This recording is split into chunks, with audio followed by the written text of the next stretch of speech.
Hello everyone, welcome back. In this video, I will show you how to connect Flare network to MetaMask. For that, you need to open your web browser in your PC or in your laptop, and in the search bar, you simply need to search for chainlist.org. Now, once you are on the official website of Chainlist, you need to first connect your MetaMask wallet with it. For that, you need to press this connect wallet button in the top right hand corner of the screen, and after selecting your MetaMask account, you simply need to connect your MetaMask with it. Then in the search bar, you simply need to type Flare, and then you will be able to see the Flare mainnet in front of you. So if you already have connected your MetaMask wallet with it, then instead of connect wallet, you will be able to see the option of add to MetaMask.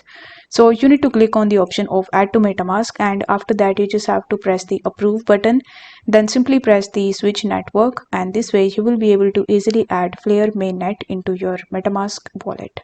If the video was helpful, then don't forget to like the video and subscribe to the channel. Thank you so much for watching.